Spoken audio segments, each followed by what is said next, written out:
Dadi niki nek maca akhir surat Al-Kahfi. Akhir niku wonten keterangan ngeten, 10 ayat terakhir itu yang disebut akhir, ada yang menyebut 3 ayat terakhir, ada yang menyebut hanya ayat yang terakhir saja. Lah monggo kantun kelonggaran kula panjenengan menawi badhe mau 10 ayat yang terakhir itu bagus. Nggih.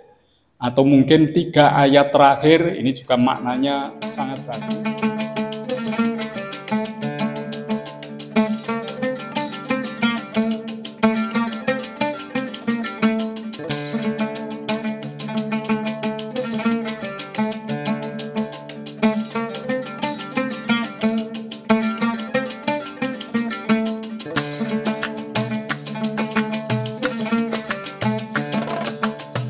Assalamualaikum warahmatullahi wabarakatuh.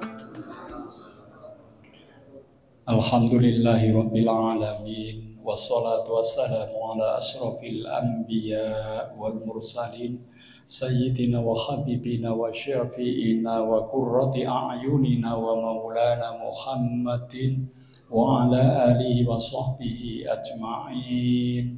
Rabbi shrahli sadri wa yassirli amri wahlul 'uqdatam min lisani yafqahu qawli bi rahmatika ya arhamar rahimin. Raditu billahi rabba wa bil islami dina wa bi Muhammadin nabiyya wa rasula. Rabbi zidni ilman nafi'a warzuqni fahma waj'alni minat tawwabina waj'alni minal mutatahhirin waj'alni min ibadikas sholihin. Amin ya rabbal alamin. Para jamaah, monggo kita lajengaken ngaosipun menika tasih wonten bab faslun fil ad'iyah. Bab yang menjelaskan tentang beberapa doa, beberapa bacaan nggih. Kalau nginane sampun dipun aturke keutamaan mendahulukan kaki sebelah kanan ketika masuk masjid ya. Juga disampaikan pula tentang keutamaan membaca surat Yasin pagi dan sore ya. Kemudian juga diterangkan tentang keutamaan membaca surat Al-Hasr pada setiap malam. Menika antawisipun dipun terasaken sak menika. Ya Aliyu, hai Ali, man qara'a surat al-Baqarati lailatal jumu'ati. Man utai sapa wong qara'a kang maca sapa man surat al-Baqarati ing surat Al-Baqarah lailatal jumu'ati ana ing malemipun dina Jumat. Tola'a lahu nurun, tola'a mongko metu lahu kedue man nurun apa nur cahaya ma ing dalem barang bainas samai kang ana antarane langit as-sabiati kang 7 ila tahtil ardi maring ngandhape bumi, lapisan-lapisan bumi. Niki setunggal riyen nggih.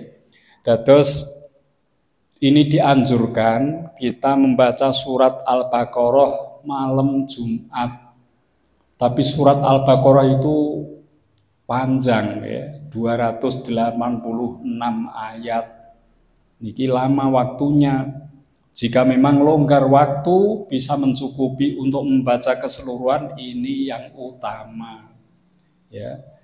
Kemudian kalau tidak bisa menyelesaikan sampai khatam bagaimana surat Al-Baqarah ini di malam Jumat, karena mungkin ada surat Yasin, surat Al-Mulk ya yang dibaca, kemarin surat Al-Hasr menika nggih. Niki kados pundi? Maka bisa ditempuh dengan membaca sebagian, paling boten ayat 1 sampai 5 yang biasa kita pakai pada saat tahlil ya. Kemudian dilanjut dengan surat Al-Baqarah ayat 255 ayat kursi.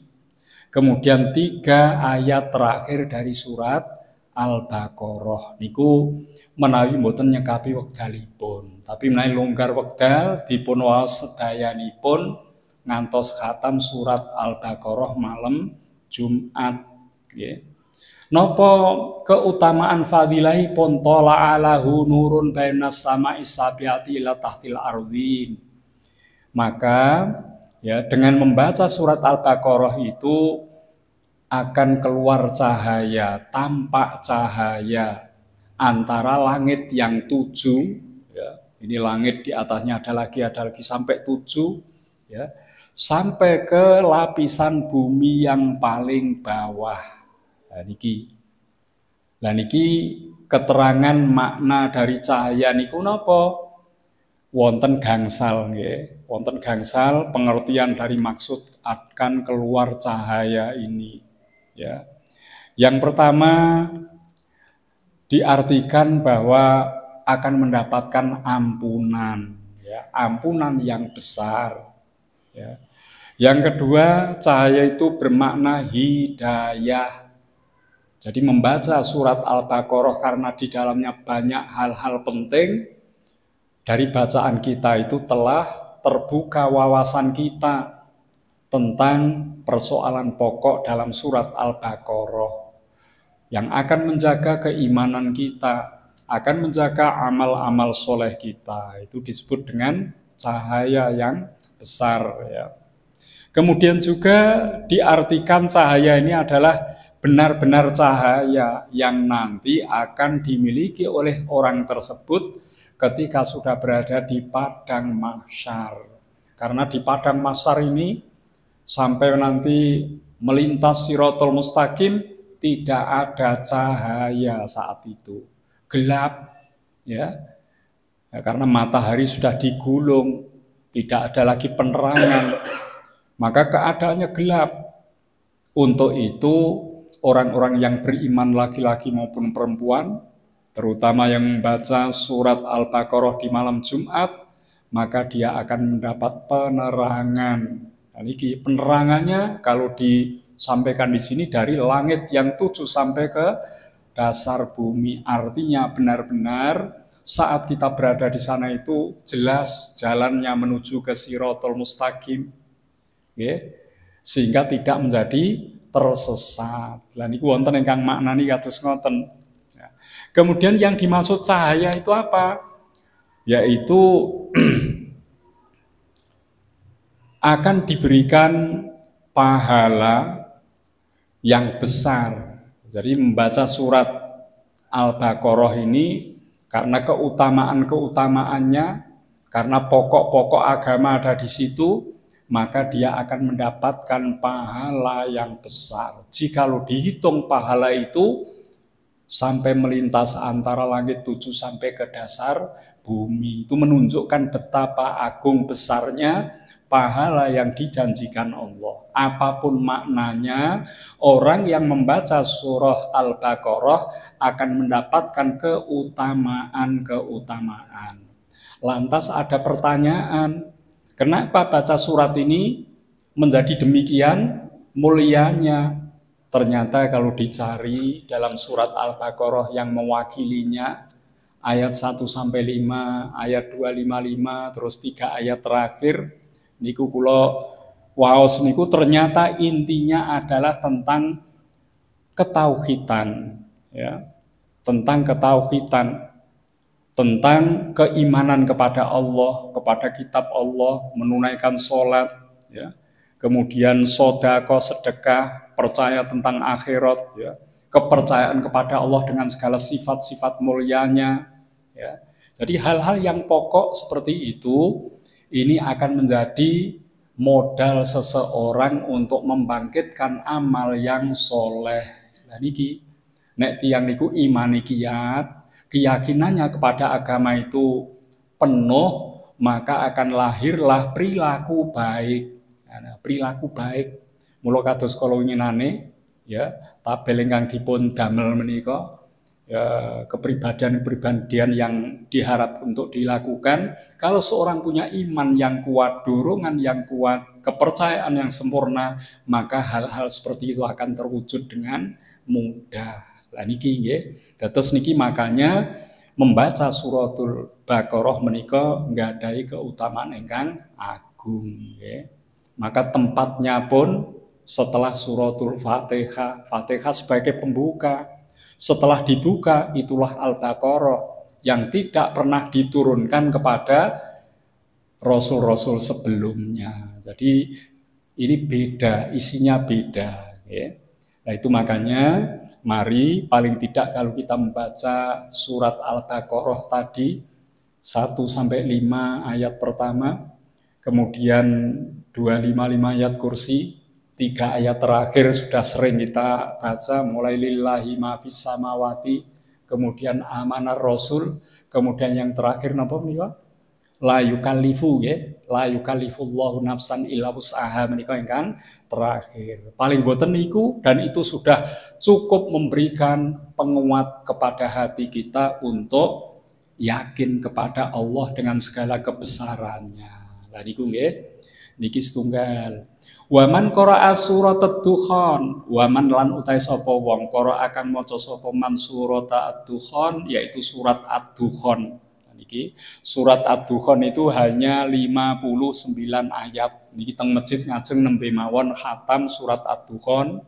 Terus surat napa Pak? Al-Jasiyah ya, Al-Ahqaf menika. Lah niki mengke surat Muhammad setelah itu lah. Surat ad-dukhan sudah dilampaui 59 ayat. Okay. Kenapa dianjurkan baca surat ad-dukhan? Ternyata pokok-pokok agama itu ada di sana. Yang pertama tentang keutamaan Al-Quran. Yang kedua tentang hari kiamat, hari berbangkit. Yang ketiga tentang kenabian Muhammad, kerasulan Muhammad ini perlu untuk diyakini.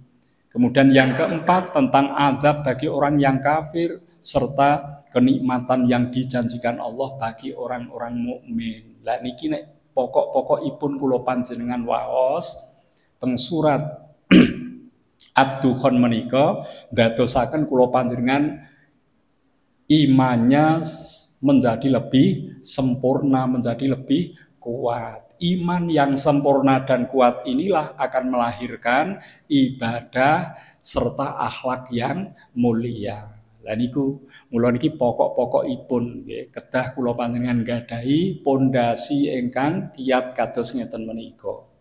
Niki masalahipun nek tiyang niku imannya masih labil, kadang goncang, kadang ragu ya.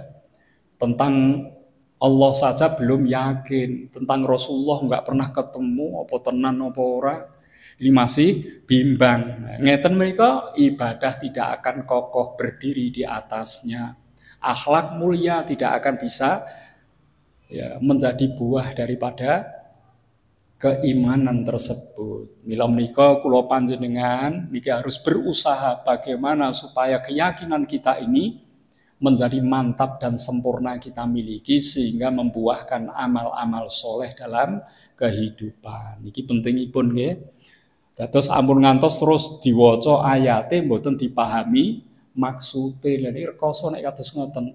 Nggih. Kula nate buka pengajian kangge tiang-tiang ingkang kaset pun lanjut umur tapi dereng saged maos Al-Qur'an. Niku mergo bendinane pun apal kul a'udzu birabbil falaq, kul a'udzu birabbin nas wis apal. Bareng tekan kono wis tak kira lancar niku jebule nggih. Jebule napa sing diwaca sing dididingi niki kul a'udzu birabbin nas tapi ucapane kul a'udzu birabbil falaq. Lho niki nggih. Niku mantep mawon dididingi sampai meh khatam. Padahal mboten surate sing waca niku nggih. Lah nek ngeten iki kan ya menjadi parah ngeten iki. Kados kula panjenengan membaca ayat-ayat Al-Qur'an yang mulia, pesan-pesan Allah, informasi yang sangat penting kok mboten paham maksudipun. Hanya sekedar baca saja. Ini kan sangat disayangkan. Al-Qur'an turun dikawal oleh semua malaikat sampai langit pun penuh. Ya. Malaikat Jibril yang memandu turunnya Al-Quran. Itu luar biasa. Andai kata Al-Quran turun langsung di bumi, turun langsung di gunung, akan hancur bumi dan gunung itu. Ini dahsyatnya kebenaran.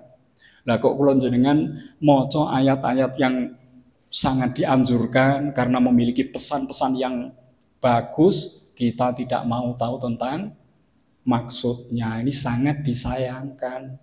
Walaupun memang tidak harus memahami kata per kata. Nah, para ulama kiai kata per kata paham, ya. Termasuk napa menika susunan bahasanya juga paham. Lek kula jenengan pokoke ngeten mawon, gampile nggih. Surat Al-Baqarah misalnya ayat 255 tentang nopo niku dipun wasriin terjemahi. Oh, tentang sifat-sifat Allah yang mulia. Lah ngoten niku mawon. Ngoten pun cekap kangge kula panjenengan awam sampun cekap nggih.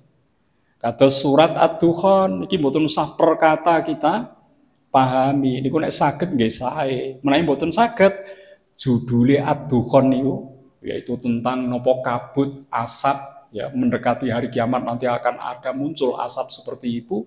Yang diterangkan apa saja? Oh, tentang keutamaan Al-Quran, tentang hari berbangkit, tentang kerasulan Nabi Muhammad, tentang azab Allah pada orang yang kafir, janji Allah untuk memberikan kenikmatan kepada orang yang beriman. Wis niki mau dipun cepeng. Kula panjenengan maos niku intine nika wau.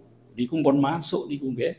Dados monggo sampun ngantos kula panjenengan hanya sekedar membaca, ya. Meskipun baca Al-Qur'an tidak tahu maknanya per huruf niku dipun ganjar sedoso, tapi kula jenengan sampun ngantos tetep teng mriku. Kita harus move on, harus ada peningkatan. Awit mbiyen mosok ngoten terus. Niki nggih.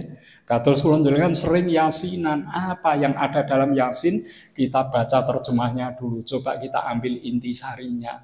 Seketika kula jenengan maos Yasin, ingatlah intisarinya, pesan-pesan utama yang ada dalam surat itu. Lah kedah ngoten nggih.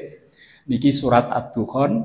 Wa man qara'a surat Ad-Dukhan sing sapa maca surat Ad-Dukhan wa suratal mulki lan surat Al-Mulk, surat Tabarok niku nggih. Sing sampun sering kita waos, Lailatul Jumu'ati ing dalem malemipun dina Jumat, ghafarallahu dzunubahu. Ghafara mongko ngapura sapa Allah dzunubahu ing dosane man. Jadi dosane diampuni. Surat Ad-Dukhan hanya 59 ayat ditambah surat Al-Mulk niku pinten nika? 3 dosa niku pinten nika? Nah niki nek kula jenengan maos niku dipun ngapura dosane wa kufiya fitnatal qabri wa kufiya lan den cegah ya sapa man sapa wong sing maca niku wau fitnatal qabri saking fitnahe kubur. Fitnah kubur niku napa? Pertanyaan kubur yang 6 itu kula jenengan akan memberikan jawaban dengan lancar. Lah ini fitnah kubur niku marrobuka ya. Wa ma dinuka niku dipun tangkletke berbahasa Arab. Ya berbahasa Arab. Lha nek mboten paham, Pak. Nek kula jenengan ahli amal ingkang sae otomatis bisa paham. Otomatis niku. Walaupun orang Arab sendiri bahasane dino-dinone bahasa Arab, kalau dia mati tidak membawa amal-amal yang soleh pun tidak akan mampu menjawab. Terus niki ingkang jawab niku napa? Amale kula panjenengan. Karena mulut ini ditutup. Al-yauma nahtimu ala afwahihim. Hari itu akan ditutup mulut ini. Wa tukallimuna aydihim, yang bisa bicara tangan. Wa tashhadu arjuluhum bima kanu yaksibun. Surat Yasin menika yang menjadi saksi kaki atas apa yang telah diperbuatnya. Jadi niki menawi kula panjenengan waos surat Ad-Dukhan sing boten kathah niku wau nggih. Terus diterasake surat Al-Mulk, juga surat Yasin kemarin sudah dianjurkan menika menawi dipun waos niki saged dipun ngapura dosanipun kula panjenengan sedaya dan dijaga oleh Allah dari fitnahnya kubur. Maksudnya pertanyaan-pertanyaan kubur menjadi mudah untuk dijawab. Niki nek sakniki kadang-kadang ngenten wis kurang tertarik, tapi nek kula jenengan wis merasakan hidup ini akan berakhir, merasakan di alam kubur sangatlah lama melebihi hidup di dunia ini, baru ada kesadaran. Kesadaran nggih kadang-kadang nek sadar sakniki niki luar biasa. Nek sadar mau meninggal baru sakit saat itu sadar ya lumayan, tapi nek sadarin pun teng alam kubur niku repot, mau terlambat nih. Sudah di alam sana baru, wah dulunya kok tidak ya membaca seperti ini padahal waktunya longgar. Nah, itu akan menjadi penyesalan yang panjang dan tidak bisa diperbaiki. Waman qara'a inda madja'ihi, waman lantai sapane wong qara'a kang maca sapa man inda madja'ihi ing dalem panggonane turune man, tempat tidur kita, akhir ayatil kahfi ing akhire ayat dari surat Al-Kahfi, bunyalahu min nurin, mongko den wujudake lahu kedue man min nurin saking nur cahaya ya, min ra'sihi saking arah kepala sirai man ila ka'bihi tumeka maring tungkae man. Dadi niki nek maca akhir surat Al-Kahfi, akhir niku wonten keterangan ngeten, 10 ayat terakhir itu yang disebut akhir, ada yang menyebut 3 ayat terakhir, ada yang menyebut hanya ayat yang terakhir saja. Lah monggo kantun kelonggaran kula panjenengan menawi badhe mau 10 ayat yang terakhir itu bagus nggih. Atau mungkin 3 ayat terakhir ini juga maknanya sangat bagus. Niki kula pun nulis 3 ayat yang terakhir. A'udzubillahi minasyaitonir rajim. Innalladzina amanu wa amilus solihati kanat lahum jannatul firdausi nuzula. Sesungguhnya orang yang beriman, beramal soleh, kanat lahum jannatul firdaus, mereka diberikan oleh Allah surga firdaus nuzulan sebagai tempat tinggal, khalidina fiha, kekal di dalamnya, la yabghuna anha hiwala, dia tidak akan mau berpindah dari surga itu.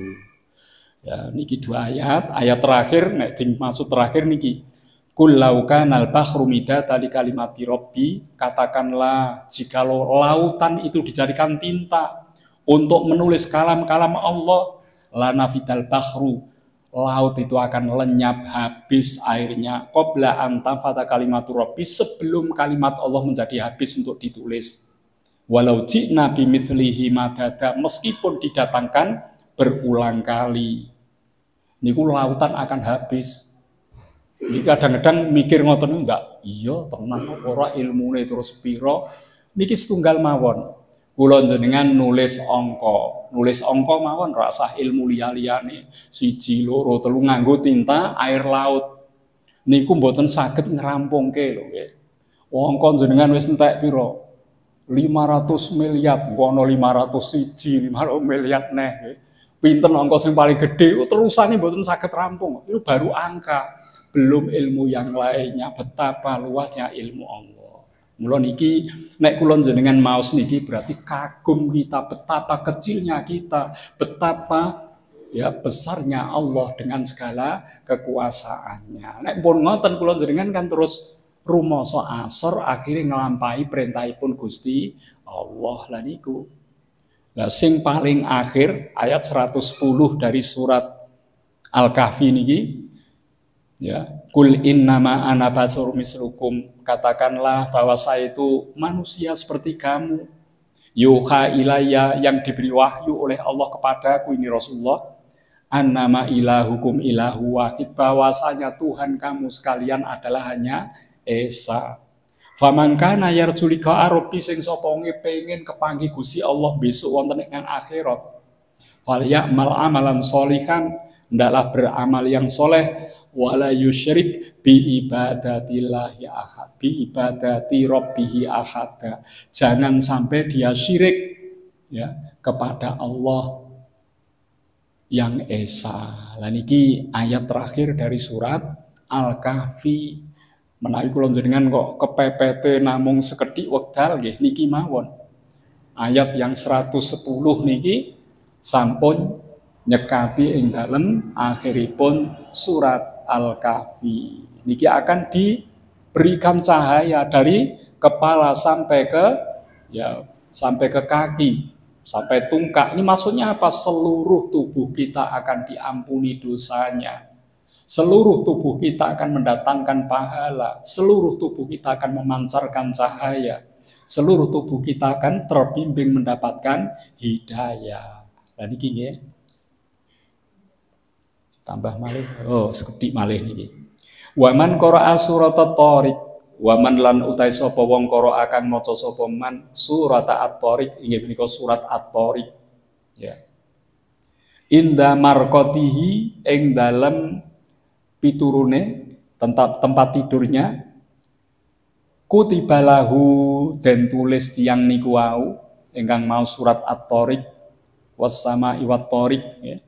Demi langit dan demi bintang yang muncul di pertengahan malam niku. At-Thariq niku mengke artine niku dipakai sumpah oleh Allah, ya. Kutibalahu adatun nujumis sama'i hasanatin, ya. Tiang niku wau ingkang mau surat At-Thariq dipun tetepke dumateng piyambake ing wilangane pira-pira lintang ingkang wonten langit. Jadi jumlah bintang teng langit itu akan ditetapkan kepada orang yang membaca surat At-Thariq sebagai kebaikan. Jadi memiliki kebaikan sejumlah bintang di langit, hasanatin, ya apa pira-pira kebagusan. Terus nek tiyang niku maca surat At-Thariq, ya. Niki di malam hari, terutama malam Jumat niku wau, ya. Dipun dadosaken sedaya bintang-bintang menika merupakan jumlah dari kebaikan yang diberikan Allah kepadanya. Artinya orang itu akan mendapatkan kebaikan yang banyak. Lah napa sebabe mau surat At-Thariq kok saged ngoten? Niki hanya 17 ayat, ya. Ternyata di dalamnya ada hal-hal pokok, ya.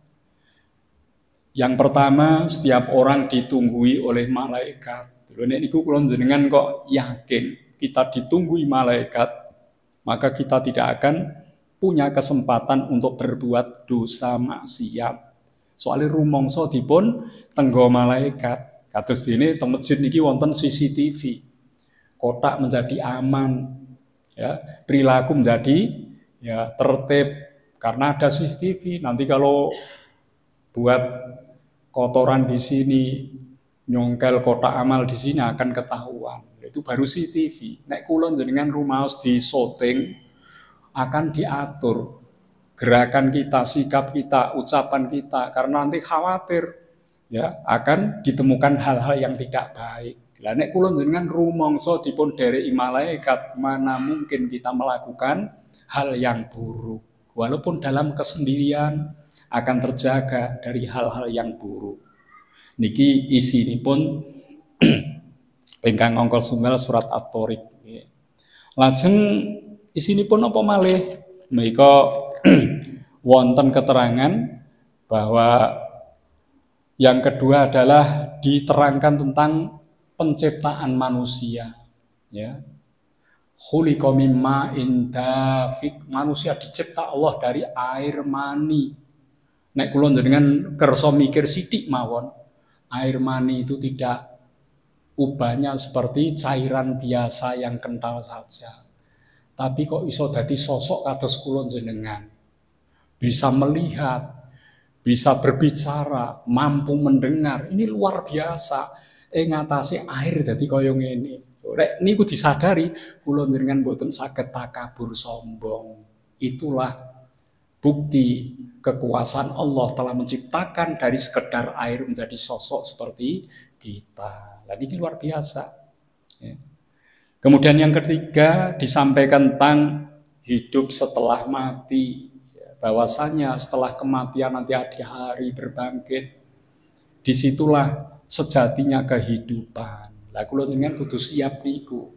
Nek kula jenengan yakin besok ada hari berbangkit, maka hidup kita akan diatur sedemikian rupa, tidak sembarangan. Eman-eman waktu berlalu tanpa kita melakukan amal kebaikan. Lihatlah orang-orang yang ada di rumah sakit, berjuang ingin tambah umur, ingin sembuh dari sakit, supaya bisa melakukan hal yang baik. Sementara kula jenengan punya waktu yang panjang untuk berbuat kebaikan, tapi diabaikan. Ini sangat disayangkan. Maka hidup setelah mati kalau kita sadari akan memotivasi kita untuk mengisi hidup ini dengan sebaik-baiknya, sebenar-benarnya. Yang terakhir disampaikan tentang kebenaran Al-Quran. Surat At-Tariq menyampaikan bahwa Al-Quran itu dari Allah, wahyu Allah, dijamin kebenarannya. Lah nek kula jenengan pun yakin niki, maka apapun nasihat dari Al-Quran kita akan lakukan. Informasi-informasi yang belum kita tahu, kita akan telusuri untuk mengetahuinya. Karena ini adalah firman Allah, dawuh-dawuhipun Gusti Allah Subhanahu wa ta'ala. Menika antawisipun niki berikutnya lain kali mawon nggih, nika sampun cekap setunggal nasihat dari Rasulullah yang panjang ini. Nanti ada lagi ya Aliyu, itu satu bagian yang lain. Menika sampun cekap wonten pertanyaan napa mboten monggo. Mangke pertanyaan saged dilanjut ugi wonten grup nggih, monggo Pak. Pertanyaan.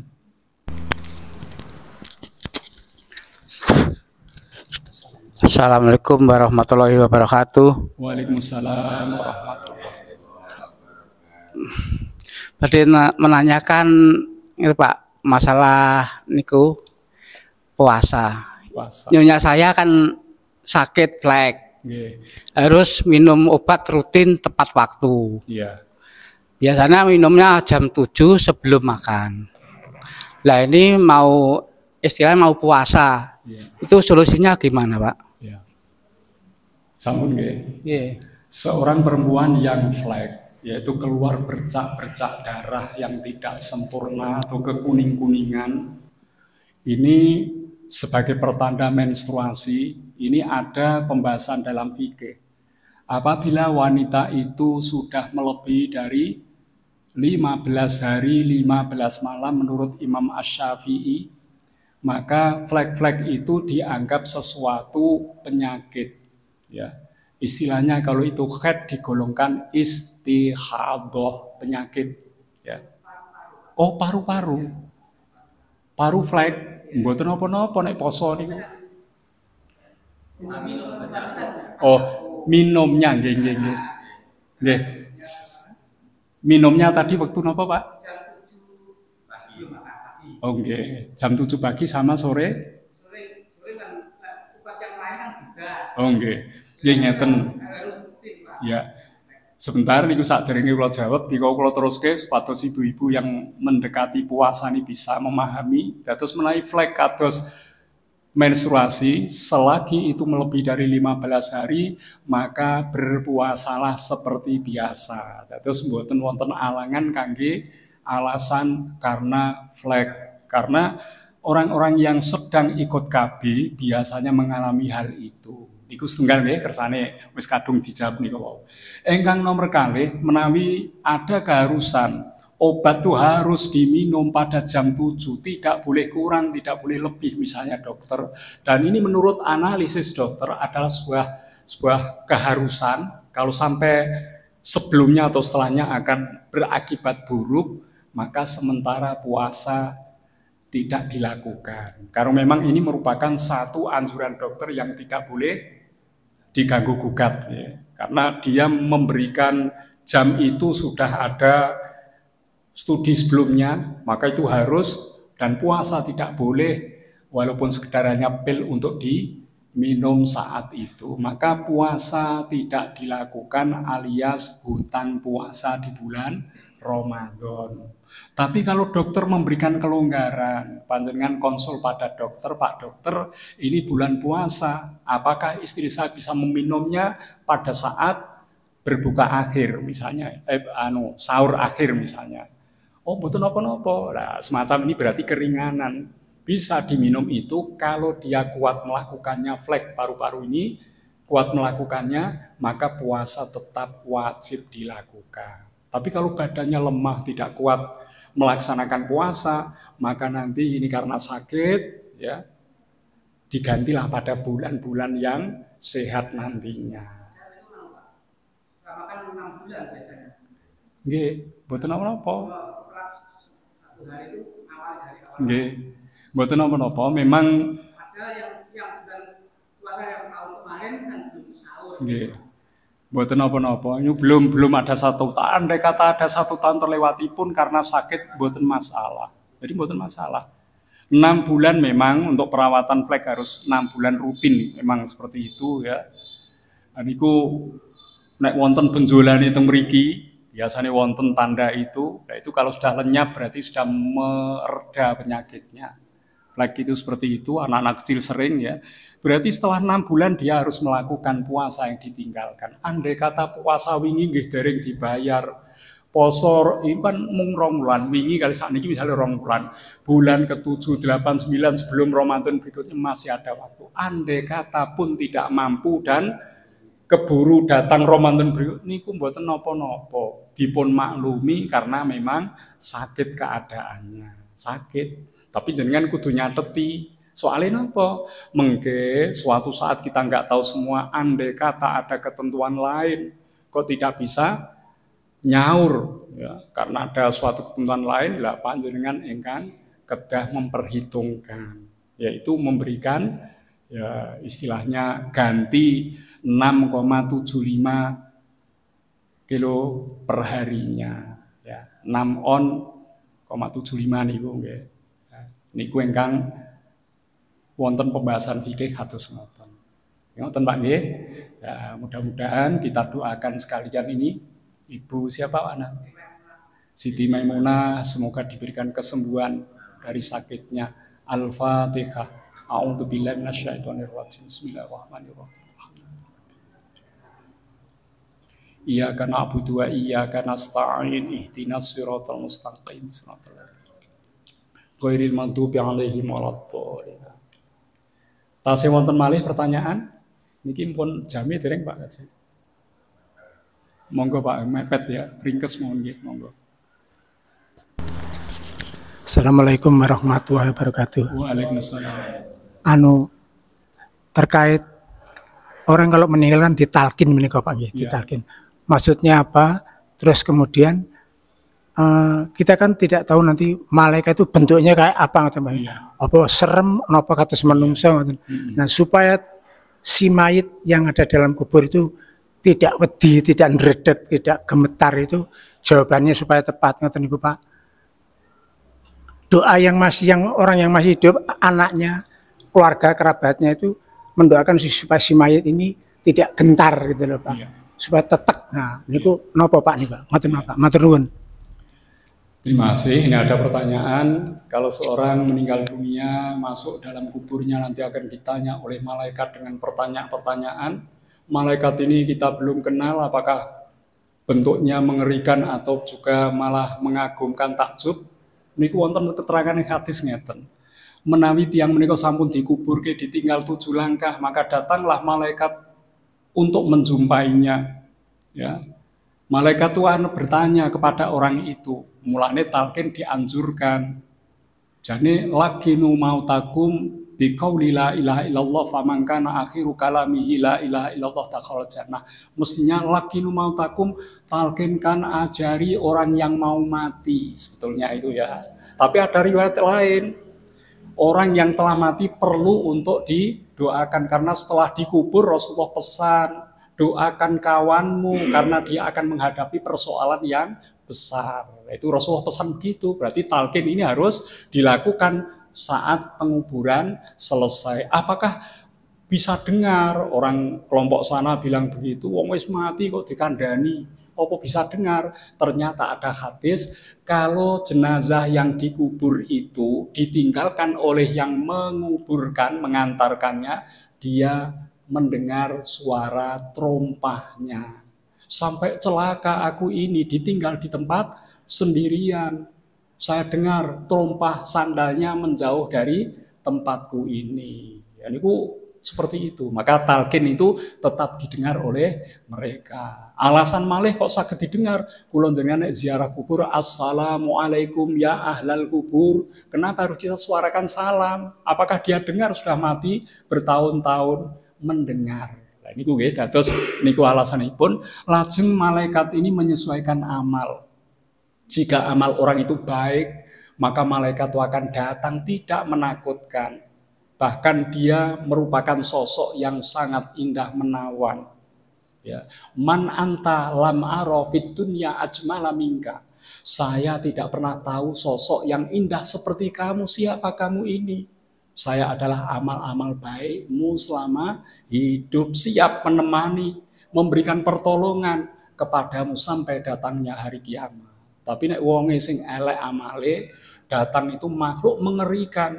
Siapa kamu? Saya tidak pernah melihat makhluk mengerikan sepertimu di dunia. Saya adalah amal-amal buruk yang engkau lakukan selama hidup. Saya siap untuk menyiksamu, menakutimu sampai datangnya hari kiamat. Terus ditinggal oleh malaikat. Mereka yang baik amalnya ditampakkan surga, ini calon tempatmu besok. Dia sudah nggak sabar lagi, ingin buru-buru ke surga. Orang yang buruk amalnya ditampakkan neraka yang bergejolak, inilah tempat tinggalmu besok. Dia pun sangat risau setiap saatnya. Maka doa orang-orang yang masih hidup, bagaimanapun bunyinya kalimatnya itu sangat diharapkan untuk bisa meringankan ahli kubur. Ya Allah, berikanlah keluargaku, misalnya istriku, anakku, bapakku misalnya, ya, mendapatkan kemudahan untuk menjawab pertanyaan-pertanyaan malaikat. Ngoten mboten napa-napa. Tidak harus berbahasa Arab, karena dalam bahasa Arab itu doa ini sebaiknya dibaca sendiri sebelum napa menika?